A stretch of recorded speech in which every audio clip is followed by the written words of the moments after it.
Welcome to Batshit, a frank and funny look at living with mental illness. While we'll touch on several illnesses, Batshit is focused on those along the spectrum of bipolar disorders. I'm your host, Adam. And I'm your other host, Brad. And we're both bipolar, so strap in and let's see how batshit we really are. Spoiler alert, pretty damn batshit. This episode's topic, delusions. We're delusional. We are very delusional. We are very delusional. Well, because we're in Hollywood. Hollywood. You kind of have to be. Yeah, a little bit. Well, I mean, I feel like everyone has to be a little delusional, right? I mean, to accomplish some of the things that you want to accomplish, it's all well and good to say that you feel like you deserve something, right? Like you're sitting there like, I am attractive enough to be with that other person. I am smart enough to get this job. I am worth this salary range. You know, you have to have that ego, right? Yeah. So where does that ego stop and the delusion begin? Right, a healthy ego versus the delusional type of ego. You know, this is probably why so many successful people are bipolar. Yeah. Because during these... You mean like us? Because we're super successful? We're super successful. Hey, everyone.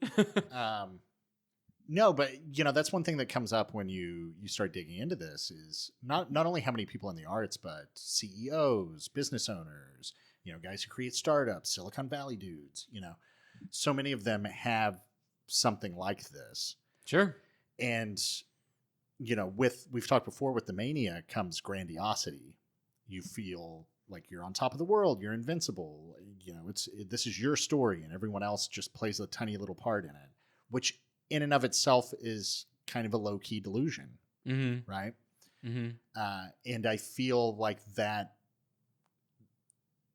I don't want to say it's integral, but in some regards, it is, though. Yeah. I mean, I think it's definitely helpful to success in a difficult field. Think about like a Steve Jobs, right? Who totally takes the industry and flips it completely on its head. Right. And you can't tell me he wasn't something. He wasn't something. Yeah, because I mean, the guy wore the exact same outfit every day. Yep. Did you know he didn't shower because he thought that wasted time? I'm sorry. He didn't shower at all? Yeah, he felt that wasted time in his day that he could put to better use elsewhere. Huh. That's one of the reasons he was vegan, is because he felt that it decreased his body odor when he didn't shower. Well, at least he worked towards that. Yeah. At least he recognized. Yeah, so I mean, he definitely had a lot of let's call them quirks. Sure, quirks.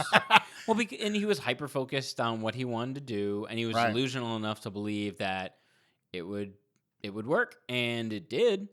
Does that make him any less delusional? Right, just because it plays out. Yeah. Does that mean that you're not suffering from a delusion? Right. I don't know. It's like we talked on our sex episode about erotomania, right, which is a common delusion where you believe that someone has romantic feelings toward you. Mm-hmm.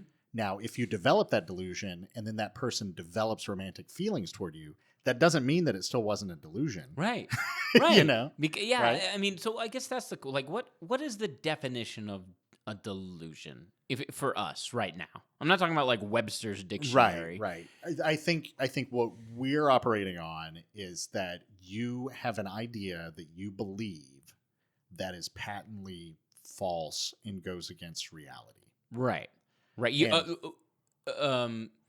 Not your reality necessarily, but like societal reality. Does that make sense? Objective reality. That's the word. There Objective yeah, reality.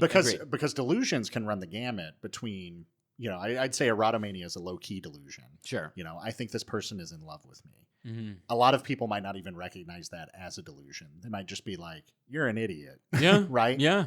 And those can run the gamut from something like that all the way up to, I think lizard people are running Congress, therefore I'm going to shoot up this Walmart. Yep. That's definitely a different end of that delusional spectrum. Right. Yeah.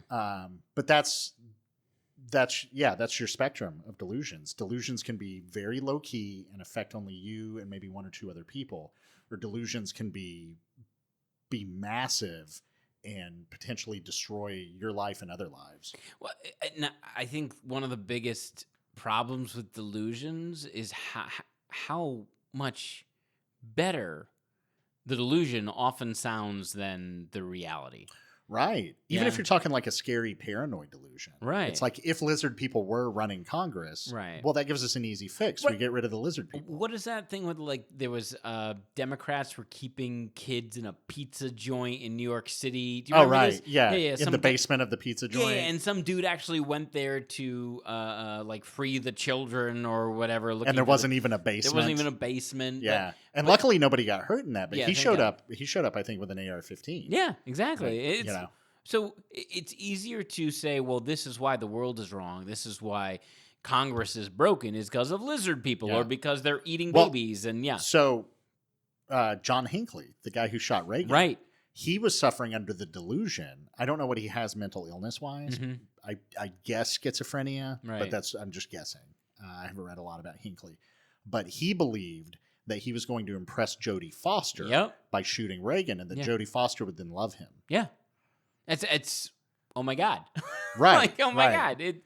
And again, if Jodie Foster ended up loving Hinckley, that doesn't make his delusion any less Right. fucked. So it's Like if basically, oh God, that would be a great movie. Is like Jodie Foster showing up at jail to talk to Hinckley, a la Silence of the Lambs. Right. It's so meta. Super fucking meta. Oh, and then she slowly falls in love with him. Oh man, it's the worst Hallmark movie Yeah. I've ever Yeah. seen. Loving Hinckley. Loving Hinckley. This summer on Hallmark. I actually saw an ad today on Instagram that there's going to be like a Hallmark cruise with Hallmark actors going on it, and you can go on a Hallmark cruise. With like Lacey Chabert. Yeah, exactly. It's like a Christmas probably themed cruise or That's something. the only like that. Hallmark actress I know. I couldn't even pull that one out of my ass. Like, there's like what's the one from like Full House? Candace Cameron. Yeah, I think she's Yeah. one of them now too, Yeah. right? Yeah. Hey, man. Yeah, Hallmark is a multi-billion-dollar machine. So Yeah. let that juggernaut go. I just at Christmas time, their offices in Studio City on Ventura, Mm-hmm. and they do it up really nice for Christmas. Well, I Yeah. should hope so. I like driving past it. Like if Hallmark didn't like really like, can you imagine you go to Hallmark at Christmas time and it's just like gray on gray on gray? I quit. I am out of here. The whole reason I came to Hallmark is because I love the holidays. Did I tell you I had a paranoid delusion? No. So this was kind of recent. I had a day where there was somebody on Twitter, Mm-hmm. and I started believing that their tweets were coded messages threatening my children. Oh. And I called the Van Nuys Police Department 4 times in 15 minutes. Oh boy. Like Yeah. were the tweets directed at you? No. Oh, they were just No. tweets. Yeah, but I read them, and in the States, I believed that they were directed at me. Do you remember what keyed you into it? No. No, just No, none of it makes sense to look back on. In fact, Hmm. it's kind of funny. Like, I mean, looking it's a back little on it, funny, but it's a little funny. But that's the only time I've had a delusion that bad. But it freaked me out. Luckily, nobody answered at the Van. I say luckily. Like, what if it was an actual problem? dude, Van Nuys never answers. I live like 6 blocks from the Van Nuys Police Yeah. Department. Never. But I answers, just yeah. kept leaving messages for them. They play those back. Probably. let's They're just like, put they the gather everybody around. They're like, "Hey guys, Brad listen to called this. again. Listen to Brad this." called. Your But, tax dollars at work, everybody. Yeah, that's unfortunately a common thing in bipolar 1, and that I'm learning that I've probably dealt with quite a bit over my life. I think That was the worst one I've had. I don't remember ever having a delusion that led me to call the police before. But, right. I think that's the hardest part for people like us who are so in their head is like you want to trace back an incident, like for instance the one you're referring to, and justify it somehow. Like even if you can't, not justify it, that's the wrong word. Be able to make the tangential leaps necessary to make go, oh, this is why I thought that. yeah, Right? You want to be able to explain, rationalize, even for your own twisted self, why that. Like it's like going back to that idea of someone who loves you who doesn't actually love you. It's like you hear a pause in how they Right. say something, and you interpret that the wrong way. And you can go back and you'd be like, oh, yeah, there was that time that this happened. Yeah. Oh, there was that time that she touched my arm Mm-hmm. in what was clearly a very platonic way, but I took it the wrong way. But I have a distinct memory. Speaking, we talked about this on the sex episode, but that specific chick friend of mine, I have a distinct memory of her asking me once on the phone, if things were different between us, would you date me? And I don't think that actually happened. But really? I vividly remember it. Oh, wow. But the more that I kind of dig into things, right, thinking about that friendship, I'm like, I don't think that happened. I'll tell you, man, every girl that I had a thing for in high school, I completely fabricated anything that led up to me initially trying to talk to them, make a move on them. And like looking back on it now, I'm like, why did I think at any point in time that they had given me, the indication that they wanted me to approach them? I'm not saying that these girls screamed and ran away. I'm just saying that, like, the buildup was so skewed. Yeah. I remember a specific embarrassing incident in high school with that, where there was this chick I had a crush on. And, like, for some reason, we were the only two in the hallway, like, waiting for a class to start or something. And so I go up and we're kind of, like, joking around. And I'm like, hey, you want to go out sometime? And she was like, yeah. And then I like told a buddy about it, and it's high school, so I'm sure it got around. And so she called me that night and was like, "I didn't mean it like that." Oh. Yeah. At least that happened at home for you. I remember freshman year of high school, there was a girl in my like theater class that I just thought was amazing, and I'm like, oh, and she's in theater class with me, and we've done scenes together, and they're not even like romantic scenes, they're just scenes. But I'm like, oh, clearly there's something here, and every look she gave me, every laugh she made at one of my jokes. So I remember like high school having no money, like going out and buying like some roses to like on Valentine's Day like be like, hey, will you go out with me? And I remember like carrying the roses basically into the theater class, and her like stopping me in the theater class, taking me outside to be like, I don't know what you thought that was, but that's not what all this is. And I'm just like, ugh just like crippling. And I don't blame her at all, because there was never any of that social cue. I invented all of those social cues. But you look back on all of your social interaction when you have bipolar, and you're like, how much of that did I just can imagine? People that you were like, they were your enemy, right? Or your best friend. Yeah. It's like how much of that did you make up? Sure. Sure. Because the paranoid stuff that can come with delusions too. You start feeling like that person, like we're at odds with one another. Yeah, we have problems. Yeah. And then you talk to them years later, and they're like, I don't remember that at all. Yeah, what are you talking about, man? I never thought of you that way. And you're like, oh, maybe I made all that shit up. You occupied my thoughts constantly. Meanwhile, the other person was like, I didn't even think about you. I don't know. But you weren't even on my radar, bruh. Yeah. Which could be another episode entirely. Somebody wrote in and asked us, do you suffer from obsession when you're in manic states? And it's like, do we? Yeah, we do. Obsession. Define obsession. Healthy obsession, though. It's a healthy obsession. Jesus Christ. Enjoying Batshit? Please like, subscribe, and share it on social media. If you have someone you think may need to hear it, we encourage you to share it with them and to start your own conversation about mental health. This podcast is a great example of a delusion of sorts. Right. Because we're like, everyone needs to hear us talk about our bipolar. Right. Like, it's going to be fascinating for people to talk about. But we're going to be incredibly successful. Right. And no one came to us and said, hey, Brad, you know what you and Adam need to do? Have a podcast about your bipolar. Yeah. Right? Like, so how much of that is a delusion? And how much of that is us as two creatives seeing a need and filling it? Yeah, that's kind of a hard thing to figure out where that line is. Yeah. Because, one of the reasons we started this is when we found out that we were both bipolar, and we were just, we were like chatting about it at a bar. Yeah, on the way to the bar. We were talking about it Yeah. like for 40, which is hilarious because our buddy Jared showed up afterwards and he was like, we're still talking about our Yeah. various symptoms. Jared's like, doo doo doo. yeah. But at some point we were like, we're pretty funny together talking about Right. this. But are we? Or I is don't- that a delusion? I don't know. It's but then but how do you define a delusion though, right? Right. Because it's I mean, I guess in that regard, like everybody has at some point like a low key delusional thought. Of They're course. believing something against all, odds.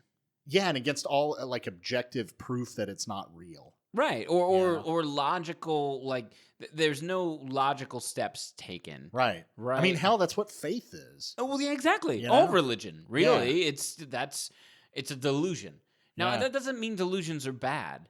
I think the word delusion has a negative connotation to it. I don't think it has to be, right? Because Yeah. look at it like this. Look at it the concept of love, right? Right. The concept of love is an amazing delusion. Yeah. The fact that like someone's going to support you no matter what and be by your side no matter what and die next to you no matter what, right? Like that's kind of delusional when you think about it, but it's also makes for amazing relationships and causes people to have these like 50, 60 year long commitments to each other that change lives. Yeah. And if you were to look at that objectively, that one person in this world is capable of being side by side with another person in this world for 60 years and just unconditionally loving them, like Yeah. that's kind of a delusion, but it leads to these amazing relationships. Yeah. I mean, I guess to some extent, the result Yeah, is how we judge whether it is or not. Because there it is. It's the result. if you have a guy who decides he's going to fly cross country to tell a woman that he loves her, Right. and he shows up on her doorstep, Tom with- Hanks, Meg Ryan movie. Right. Go on. he shows up on her doorstep with flowers, and he's like, "I am in love with you," and she screams and starts crying, and she's like, "Oh my God, I realize I'm in love with you," and they kiss and they get married. Then you're like, "Oh my God, what a grand romantic gesture! What a great story." If that happens and the guy shows up on her doorstep with a dozen roses and she opens the door and she screams and calls the cops, now it's a Right. delusion. Right. Because if you sit there and you think about it, and like prior to that incident when she like left, right? Like let's say they're together, right, in Seattle, and she goes, "I got a job opportunity in Louisiana. I really like you, but this is too good of an opportunity. I'm going to take it. Maybe we can do the long distance thing. Maybe we can't. Let's just take it a step at a time." He has been given all the information to suggest you should not fly across country and make a grand romantic gesture. Right. Right? Now, you can make the argument that she really wanted him to make the grand romantic gesture, or But wouldn't that be the delusion, right? Right. Is Right. that's he took what she was saying as, oh, like there's some cue in there or something he makes up right. that is like, she wants me to do this. Right. Or Yeah. the idea of, on her end, if that's what she wanted, Yeah. but instead she said all that other stuff, Yeah. and she was delusional enough to think that he was going to pick up on that social cue. Yeah. You know what I mean? Like Yeah. where is that delusional line? Well, and you get things too, like in Erotomania, things like I'll show up in the neighborhood that she lives in and just like shop at her grocery store because I might run into her. Sure. Because that's what happens in a romantic comedy. That's true. And then it's fate, It's fate. you know? Love at first sight. Right. Yeah. Whereas if she then sees you at her neighborhood grocery store, she's like, "Oh my God, he's a fucking stalker." Yeah. Yeah. Because unfortunately, nobody's in your head. They don't know that you're doing something that you think sweet, and you're just manically delusional. Yep. Manically delusional. Damn. Yeah. God, this is a depressing topic. It I didn't really think is. it would be. I thought this would be a more like, hey, let's talk about our wacky hijinks, and instead it's been like all of the relationships you've ever had are a lie. Well, and again, we're just talking about like we've experienced it at that level, where like I said, like my paranoid phone calls to the police. I mean, imagine, there are people who, not even schizophrenia, although obviously delusions are a big part of that, Mhm. but people who are bipolar 1 who have big delusions. You know, there was a guy that jumped off the Golden Gate Bridge in double board certified Dr. Dominic Sportelli talks about this in one of his videos. Double board certified Dominic Spitelli. Go on, sir. But that this guy jumped off the Golden Gate Bridge and was convinced that he was going to be the president of the United States one day. By jumping off the bridge? No. I think that those were two separate delusions. Oh, okay. Got it. He had started working since he was 18 toward the idea that it's like, I'm going to be the president of the United States one day. Well, look at any revolutionary. You can't tell me any revolutionary that thinks they can overthrow a government isn't delusional in some, I bet politicians suffer from some of the stuff at a higher level than a lot of the population. Oh, I completely agree. I would say, like, if I had to break it down, I would say, obviously, serial killers probably number 1. Sure. Yeah. Politicians 2. People in arts and entertainment 3. Yep. Okay. And then probably like sex workers, maybe. Sure. 4. Sure. That would or be any teenager. Teenagers number 1. Yeah. Let's revise the Let's list. revise the list. I'm totally pulling that out of my ass. There was a survey done by the New York Times, I think, in the 90s, Okay. as to what career fields people who have been diagnosed with mental illness fall into. And I want to say that the number 1 was like poets or something. Yeah. Wait, I'm sorry. Is poet a career field now? Well, not now. I don't think it was in the 90s either. Yeah, I don't know. Poets. Yeah. Hey, don't get me wrong. I love poetry. Oh, no. You know what it was? I remember now. It wasn't a survey of people who had mental illness. It was a review of biographies of famous people. Okay. That tracks. And yeah, they went through and they were like, okay, obviously this person had bipolar, or this person was clinically depressed, or blah, blah, blah. And what field were they in? That's how they broke it down. I love that idea of like, it's your first day of college and you're in your poetry class and like your teacher comes in and goes, okay, so you're all mentally ill. Welcome. I am? Oh no. I'm taking this as an elective. Yeah. I just watched an interview with Stephen Fry where he was talking about why poetry appeals to those with mental illness, because he's very open about being bipolar himself, and is a big fan of poetry. He wrote a great book called The Ode Less Traveled. Nice. On how anybody can write poetry. The poetry seems like very intimidating. Right. Like, let's break it down, and here's how anybody can do it. It's a pretty good book. But he was talking about that, is that because of that poetry kind of works on the subconscious, that it strikes a chord in those suffering from mental illness in a way that other writings don't, and is probably why so many poets have something wrong with them, is that it draws people Interesting. who are suffering from something because we think differently. Our minds are right. We're wired. Yeah. We go left when everybody else goes right. Yeah. I never thought about it that way, but that makes a lot of sense, right? Like, you think about some of the singer-songwriters, right? The musicians that kind of are tied to, like, take Shannon Moon from Blind Melon, right? Like, talking about an amazing songwriter and poet and someone who took their own life, clearly had some sort of mental disease. Or was they drugs? No, mental illness, right? Suicide? Shannon Moon was suicide? Well, I mean, so many of those musicians who OD'd were using the drugs to combat something. Right. You know? But the point being is, like, you look at their music and the music that they created and the people that they touch with that music, and then the introspective, maybe quasi mentally ill people out there who really associate with it, right? It's the same idea of the poetry. It's like, this clicks with you for a reason. Yeah. Yeah, I mean, Kurt Cobain, everybody likes to talk about the drug use, but I don't know specifically what he suffered from, but I mean, they have a song called Lithium. Yeah. I mean, he was obviously dealing with something. I can't which is even probably imagine where the heroin came in. Isn't that fascinating? That's a quick sidebar. Is that like when a musician dies of a drug overdose, they never talk about like why they were doing the drugs.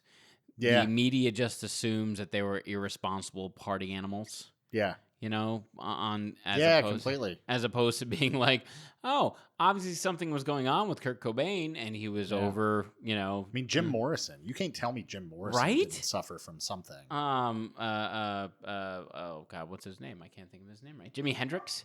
Oh yeah. You know what I mean? It's like Yeah. these guys and girls who, I don't know. Joplin. Oh God, Janis Joplin. Yeah. Damn. This is such a sadder episode than I thought it was gonna be. Well, hell, take it through to like the hair metal guys in the Ooh, 80s. yeah. I mean, like fucking like Motley Crue. Yeah, like, CC DeVille and Nikki the Sixx Poison was guys. legally dead like 3 separate occasions. But probably a lot of their behavior was incredibly manic. Oh, totally manic. Absolutely. And then the drugs definitely didn't help. No. And there you go, delusion, right? You're talking about some of the biggest musicians in the world. I mean, hold on 1 second. Adam's dogs are barking. Hey. While he deals with the dogs, I'm going to sing Elvis for you. We're caught in a trap. I can't walk out because I love you too much, baby. Why can't you see? Oh, he's back. You bring sweet nothings to our podcast. I was. Sweet nothings. Maybe I won't edit any of that out. Maybe I I'll just don't think leave you that should. in. I don't think you should. It's a delusion in and of itself. Yeah. My dogs were just delusional. That's what it was. They were Yeah. delusional. They saw something out there that was not there. But you talk about something like we talk about these musicians, for instance.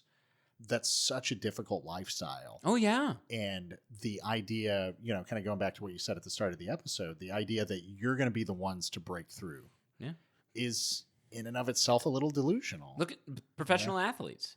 Yeah. Right? You talk about the 1% of the 1% who actually make it to the pros.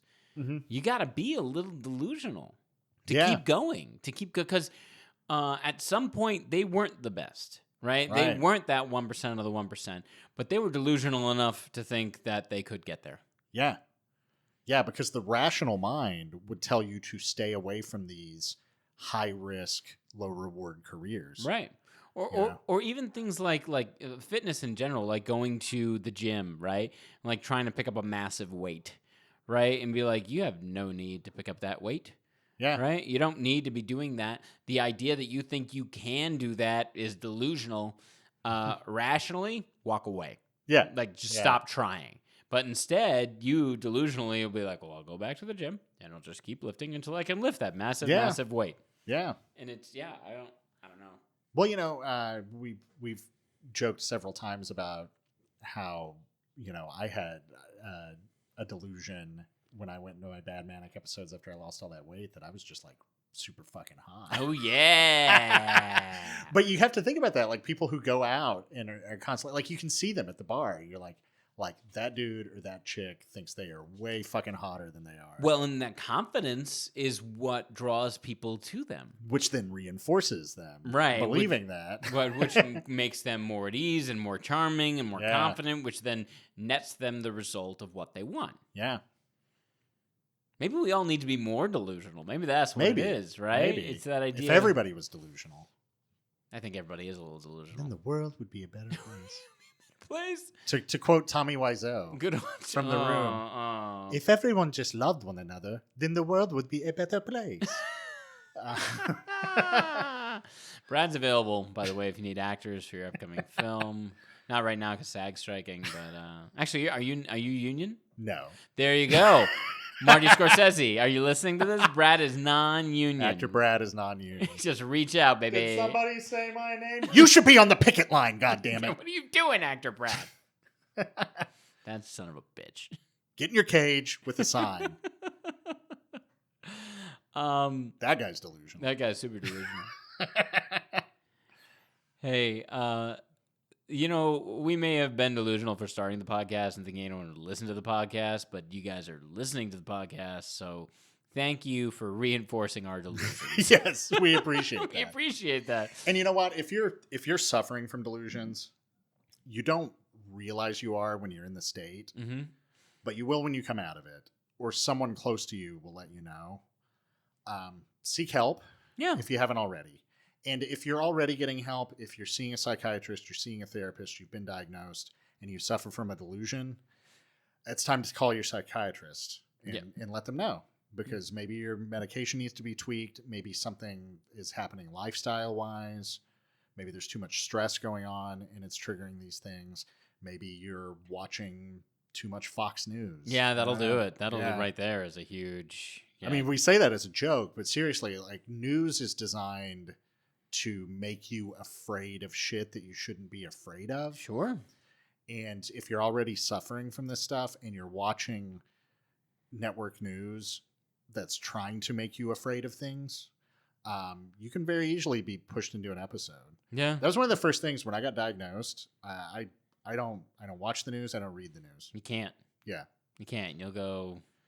And I know for some of you that might feel irresponsible, that, you want to be plugged in and know what's going on, but like, you can't affect it, guys. You're not changing anything that's out there. And it's just putting more stress on you and making it more difficult for you to take care of your mental health. Right. And this is not us saying that y'all shouldn't try to change the world. You should try and change the world. You should pick a thing. Yeah. That would be my suggestion. Don't sit there and like binge watch the news and get pissed off about everything and think you can change everything. Pick a cause. Yep. Pick the thing that means the most to you. The homeless problem. Yeah. Whales. Yeah. Whatever it is, pick that thing and put your energy into that one thing. Yeah. And you can learn about that thing and you can be passionate about that thing. But if you sit and you doom scroll Twitter and you watch Fox News, you're just going to go to bed angry and pissed off and wake up probably having a paranoid delusion. Yeah. So avoid that. That would be our biggest advice that goes into this episode. Yeah. Avoid paranoid delusions. And I pick on Fox. I don't do that out of a political thing, but their model is based on scaring the shit out of you. Sure.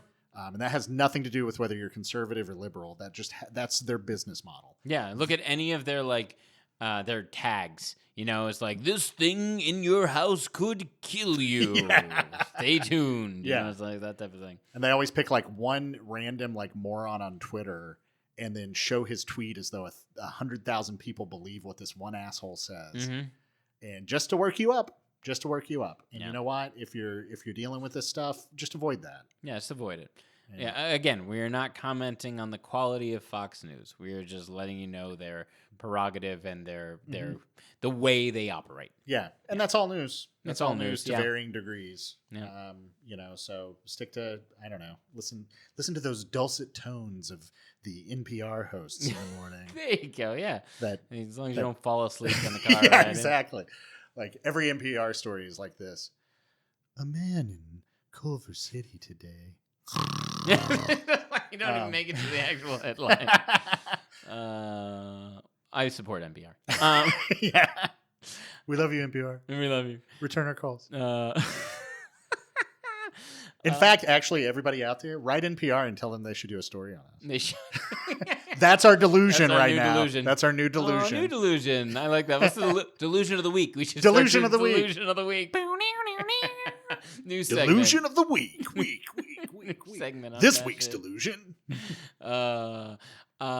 Again, delusions aren't all bad, people. That's why we have this podcast. Yeah. But if they're disruptive to you, get help. Yeah, get help. Get help. Lizard people are not running Congress. Nope. Idiots are, but not lizard people. Your college professors not in love with you? Not likely. No. Yeah. No. Unless they're a creep. Yeah, and that's never good. So avoid that. But we love you. And that's not a delusion. That's not a delusion. We love you. We love you for listening. We love you for fighting. We love you for supporting us. So keep supporting And us. we really love you for leaving voice messages for Yes. us on Spotify. Please do. Please reach out to us. Please.